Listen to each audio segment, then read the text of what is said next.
Good morning students. आज की class में हम स्टडी करने वाले हैं lesson number 2, a gift of chappal. कौन सा पढ़ने वाले हैं? Lesson number 2, a gift of chappals. चप्पलों का उपहार, ए गिफ्ट ऑफ चप्पल्स। इसका पार्ट फर्स्ट हमने कंप्लीट कर लिया था और उसके कॉम्प्रिहेंसिव क्वेश्चंस एंड आंसर्स भी कंप्लीट कर लिए थे।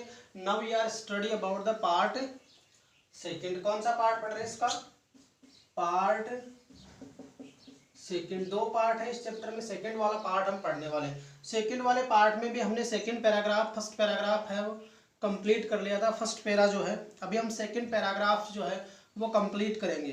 देखिए स्टार्ट करते हैं सेकंड पैराग्राफ को, जहां इसके कुछ वर्ड्स मीनिंग्स है वो भी देखेंगे। He played a few notes. He played a few notes. यहाँ नोट्स का मतलब होता है स्वर। क्या होता है? He played a few notes, यानी उसने संगीत के कुछ स्वर बजाए। नोट्स का मतलब यहाँ क्या हो जाएगा? स्वर से हो जाएगा। किससे हो जाएगा? स्वर। तो ही प्लेड फ्यू नोट्स, यानी उसने संगीत के कुछ स्वर है वो बजाए। लाली स्टम्प्ड। अब देखिए लल्ली क्या कर सकते हैं? लाली, लल्ली स्टम्प्ड। स्टम्प्ड यानी रुक रुक करके, STUMPD स्टम्प्ड। स्टम्प्ड यानी stumbled, STUMB stumbled. Lali stumbled behind on her. Behind on her violin.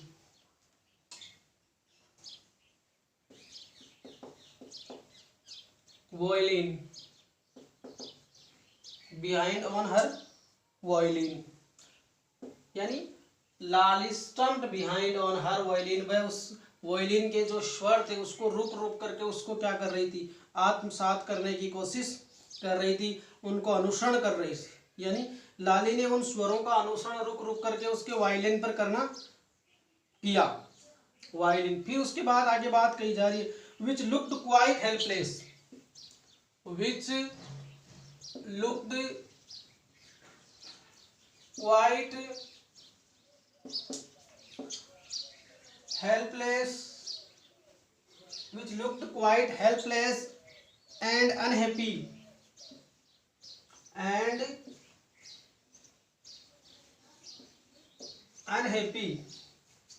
in her hands. In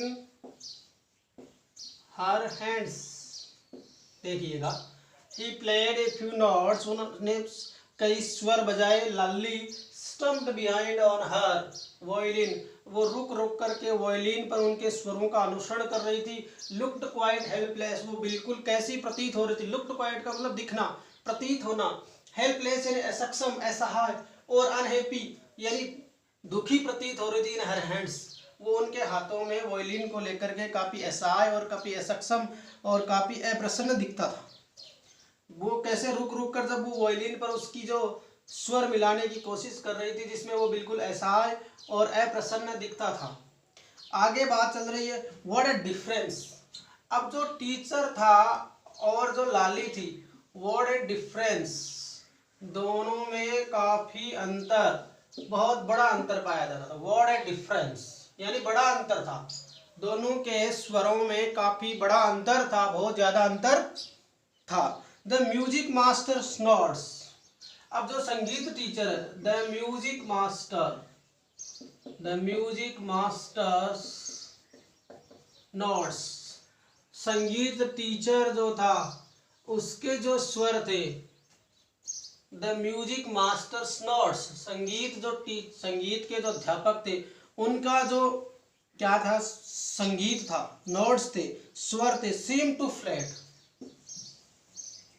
seam to flat, float का मतलब बहना, फ्लोट यानी बहना, फ्लोट अप, फ्लोट अप, उनका जो संगीत है वो राहों पर बिल्कुल सही तरीके से बह रहा था, अर्थात संगीत है वो सही तरीके से बज रहा था। Float up and settle perfectly, and settle SETTLE and settle perfectly, perfectly यानी पूर्ण रूप से, क्या होता है परफेक्टली यानी पूर्ण रूप से, सेटल यानी अंतिम रूप से। तो note seems to be float up and settle perfectly, अंतिम रूप से बहुत ही शानदार तरीके से उसका जो म्यूजिक है वो बज रहा था, लग रहा था। Perfectly into the invisible tracks, perfectly into the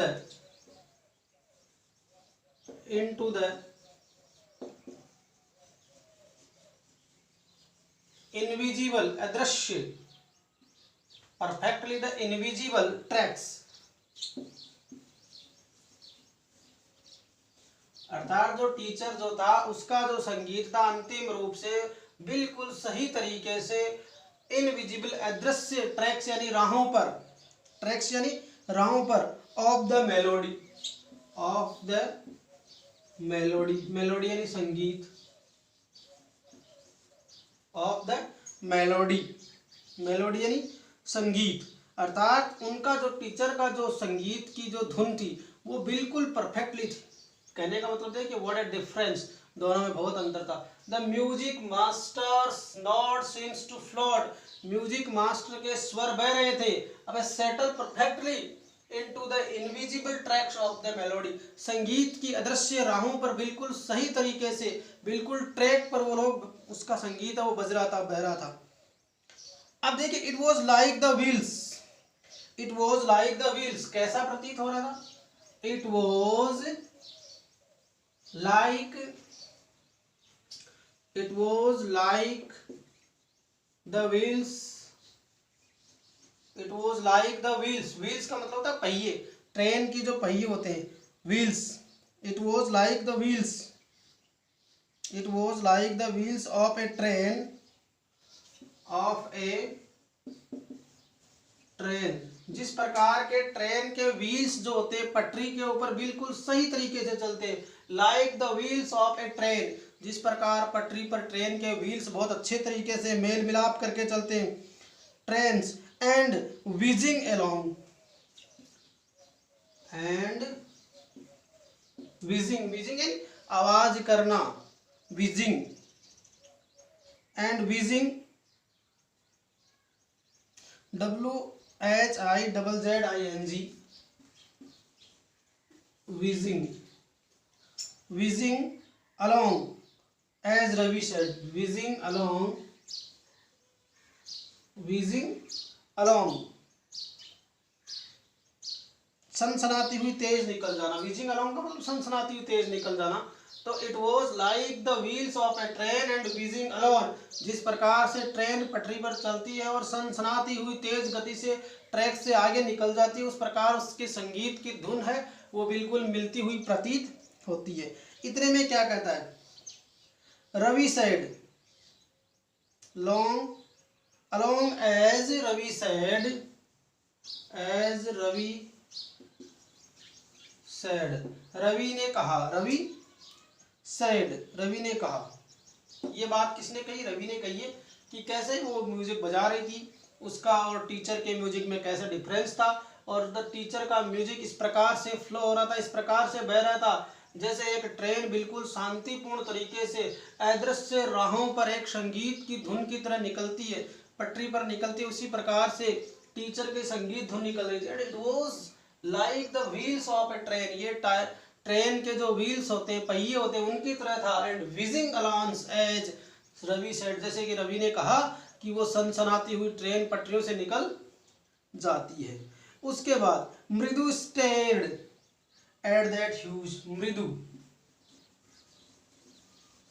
मृदु स्टेयर्ड, STARED, मृदु स्टेयर्ड, स्टेयर का मतलब होता है घूरना, मृदु stared at the huge, eight the huge, मृदु, ह्यूज यानी बड़ा, स्टेयर यानी घूरना, तो मृदु उसको क्या करने लग जाती है, सुचारू रूप से जैसे निकल जाती है। और मृदु उस अंगूठी पहने हुए बड़े हाथ पर एक टकटकी देखती रही। Mridu stared at the huge bearing hands moving. Bearing BERING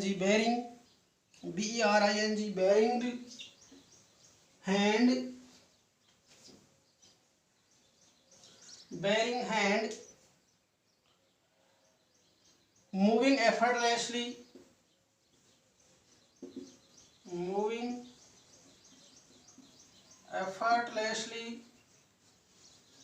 कहने का मतलब Mridu stared at the huge bearing, उस बड़ी अंगूठी पहने हुए हाथ को वह घूर रही थी। मूविंग एफर्टलेसली, जो बिल्कुल सहायक रूप से, सहज रूप से क्या कर रहा था, एफर्टलेसली, सहज रूप से, up the violin system, up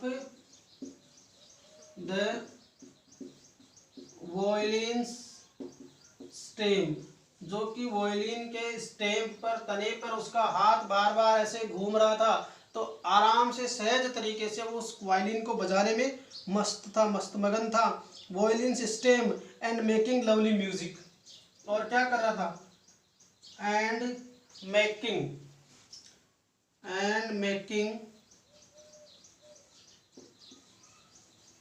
lovely music, और शानदार संगीत है वो पैदा कर रहा था। क्या पैदा कर रहा था, शानदार संगीत है वो पैदा कर रहा। आगे बढ़ते हैं थोड़ा इससे। Effortlessly of the violin stem and making a lovely music, और उस स्टेम पर, तने पर, वायलिन जिस तने का बना हुआ होता है उसके ऊपर उसके रिदम के लिए उसके हाथ जो थे एफर्टलेसली, बड़े सहज रूप से वो घूम रहे थे, और वो उसको ह्यूज आंखों से, बड़ी आंखों से उसको देख रही थी, स्टेयर कर रही थी, घूर रही थी। अब आगे देखते स्क्वेक। स्क्वेक का मीनिंग होता है, स्क्वेक जो भी शब्द है उसका मीनिंग बनता है डरी हुई चिड़िया। स्क्वेक SQUAWK, स्क्वेक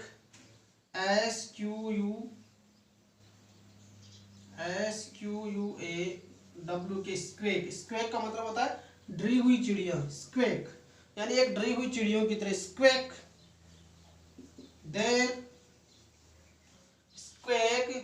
there was Lali, squeak, there was Lally, squeak, there was Lally या Lali, derailing against,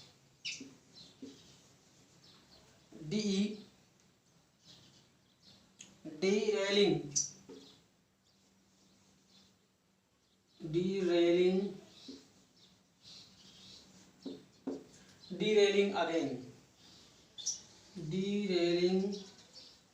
again। अब देखिए डीरेलिंग का जो मीनिंग्स होता है उसका मतलब ये होता है, डीरेलिंग ट्रेन की पटरी से उतर जाना, ट्रेन को पटरी से उतर जाना। डी यानी अलग, रेल यानी रेलिंग अगेन, डी रेलिंग अलग, पटरी से उतर जाना। अर्थात यहाँ पटरी से उतर जाने का मतलब ये होता है कि स्वर जो है वो मिलना नहीं। स्क्वेक, लाली जो स्क्वेक यानी डरी हुई चिड़िया की तरह, there was Lali derailing again, एक डरी हुई चिड़िया की तरह लाली फिर से स्वर है वो खो देती है, और स्वर जो है उसके कहाँ से निकलने दूर हो जाते हैं, डीरेलिंग, स्वर जो है उसकी आंखों से बिल्कुल दूर हो जाते हैं, अर्थात उसके स्वर है वो मिल नहीं पाते हैं। क्या नहीं मिल पाते, उसके स्वर नहीं मिल पाते। अब हम बात कर लेते हैं रवि सेंड दैट बेग। उतने में आवाज आती है अम्मा, अम्मा यानी हमारी जो माता होती है वो उनको बुलाते अम्मा। Came well,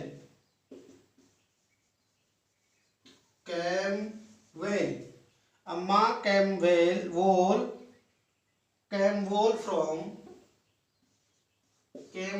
from the gate, अम्मा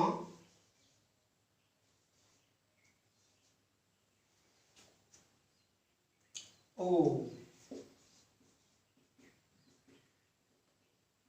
ये जो बात कही उसने, कैम गेट फ्रॉम, तो इसका अर्थ ये होता है रवि उस भिखारी को, यानी स्क्वेक, यानी सबसे पहले तो अब बात कर लेते हैं कि स्क्वेक डरी हुई चिड़िया किधर, there was a Lalli derailing again, उस वो संगीत की पटरी से उतर जाती है, अर्थात उसका स्वर जो है उसके स्वर से, टीचर के स्वर से मिलता नहीं है। जिस प्रकार पटरी से ट्रेन उतर जाती है उस प्रकार उसके संगीत की धुन उतर जाती है। एंड अम्मा केम वॉल फ्रॉम द गेट, अम्मा ओ अम्मा, तो आवाज आती है, कहाँ से आवाज आ रही है, मतलब अम्मा ओ अम्मा, दरवाजे से एक दर्द भरी आवाज आती है। अम्मा केम वॉल फ्रॉम द गेट, अम्मा ओ अम्मा, हे माता जी, जैसे कोई भिखारी भिक्षा लेने के लिए आता है तो वो कह रहा है कि दर्द भरी आवाज है वो एक दरवाजे से आती है। जो आवाज आती है तो Ravi said that beg Ravi, फिर आवाज आती है रवि, रवि से कहा जा रहा है, Ravi sent that beggar, sent that beggar, Ravi sent that beggar away, उस भिखारी को दूर भेज दो, सेंट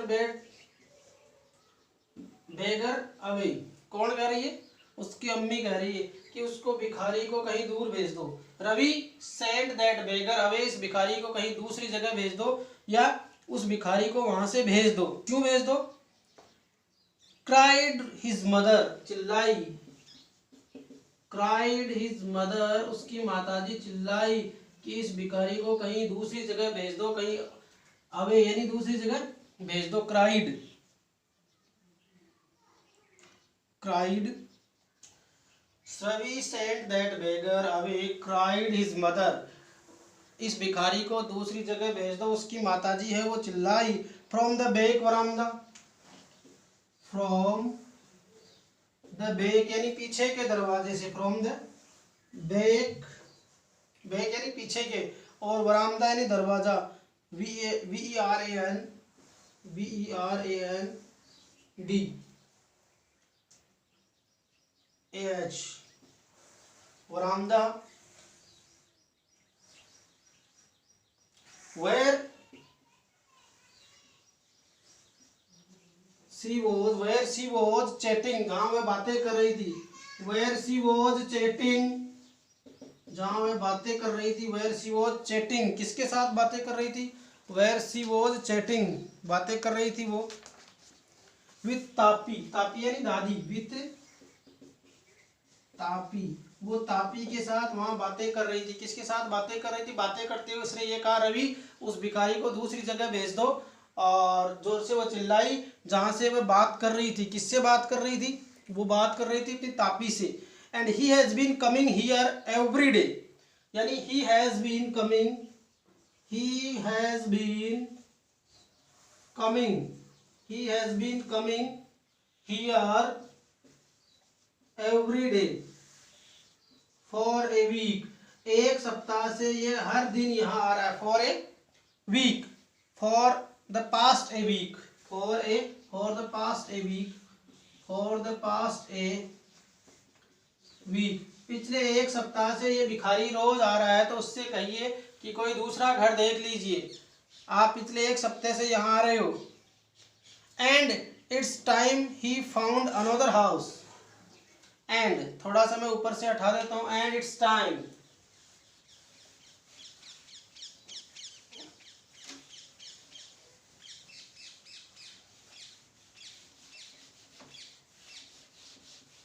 एंड इट्स टाइम, अब ये समय हो गया है, टू फाउंड अनदर हाउस, कि आप कहीं दूसरा घर देख लीजिए।